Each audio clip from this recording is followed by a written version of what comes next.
Halo, nama saya Debbie Istiara Yuliana Vola atau yang biasa dipanggil dengan Debbie. Saya adalah seorang tutor atau lebih tepatnya seorang private tutor, yaitu guru yang mengajar secara private dari rumah ke rumah. Dan saya adalah seorang mahasiswa di Politeknik Bentara Citra Kampus yang mengambil jurusan pendidikan inklusif. Dan pada hari ini saya akan mengutarakan refleksi saya tentang filsafat pendidikan yang saya sudah pelajari selama perkuliahan di semester 1.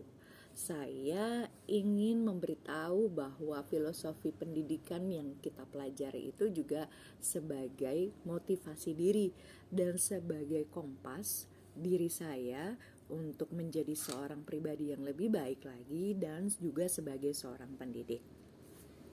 Berbicara tentang pendidikan, menurut saya bahwa pendidikan itu adalah sebuah perjalanan. Jadi bukan cuman masalah menghafal atau mengajar nilai. Dan pendidikan itu disebut perjalanan karena pendidikan mengajarkan untuk bagaimana kita mengenal diri, menentukan potensi, dan pada akhirnya kita bisa menciptakan makna di dalam hidup. Dalam perjalanan ini, filosofi pendidikan yang saya angkat yang menjadi dasar atau kompas bagi saya adalah progresivisme, esensialisme, dan eksistensialisme.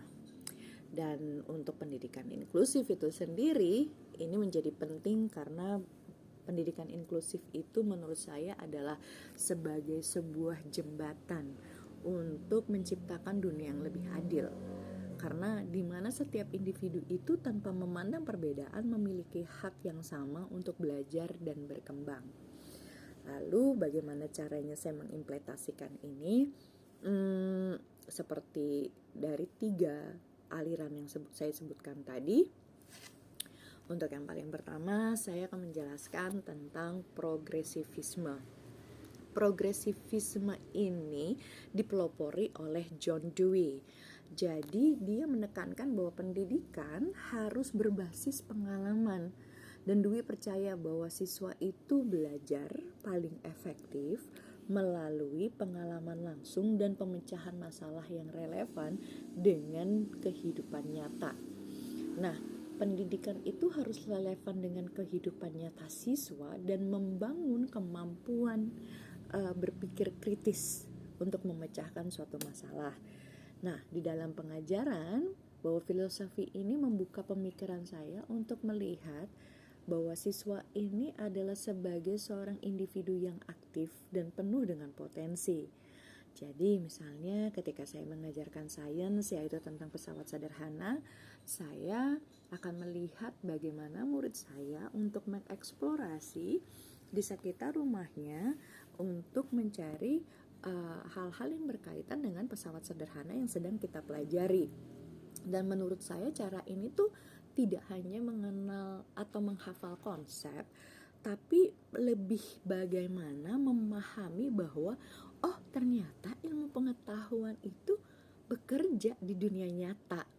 Dan ini mengingatkan saya bukan cuma hasil, tetapi bahwa setiap pelajaran yang kita lalui, ketika mereka mengeksplorasi, mereka itu menemukan sebuah proses atau mereka menemukan kesalahan, tapi ya itu menjadikan pengalaman.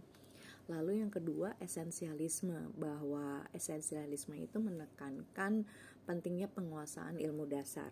Contohnya matematika, bahasa, lalu sejarah.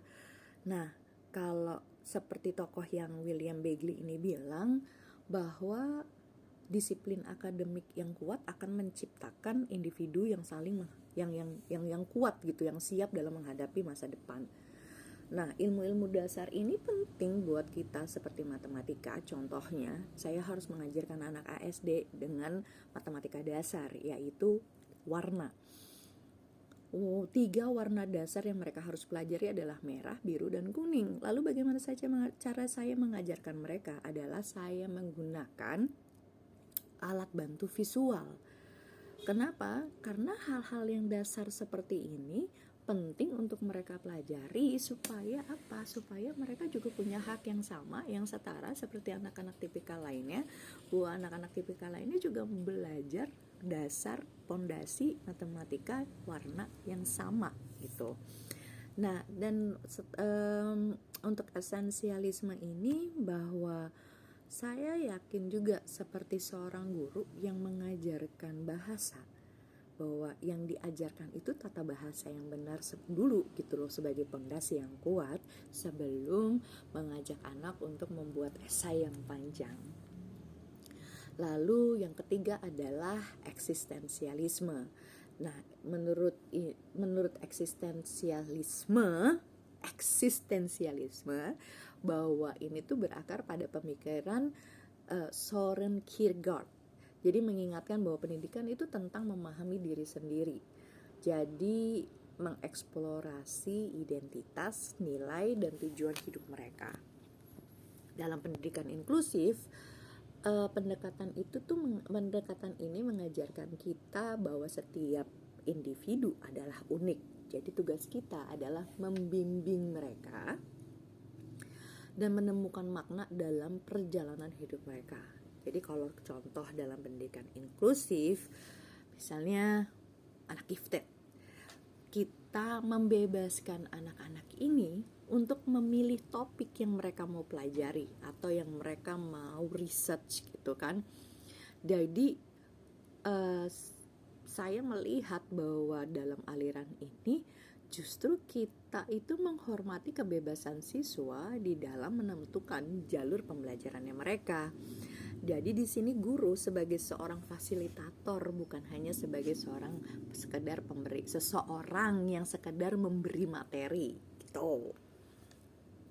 Nah, sebagai motivasi diri saya bahwa eksistensialisme ini mengingatkan bahwa hidup itu tentang memilih dan memberi makna pada setiap langkah yang kita ambil.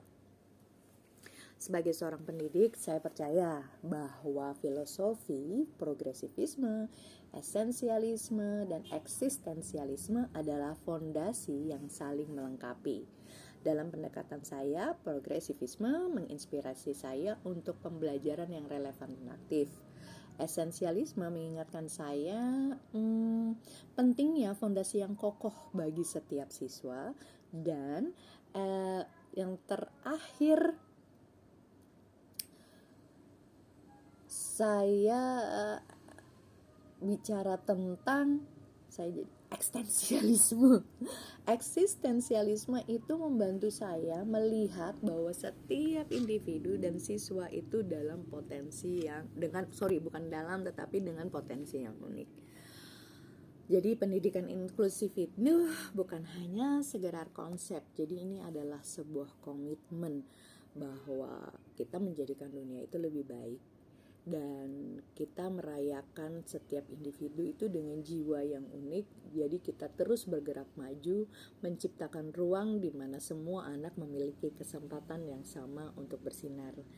Jangan berhenti belajar. Pendidikan sejati adalah perjalanan seumur hidup. Terima kasih. Salam inklusi. Raise up, raise up, raise up.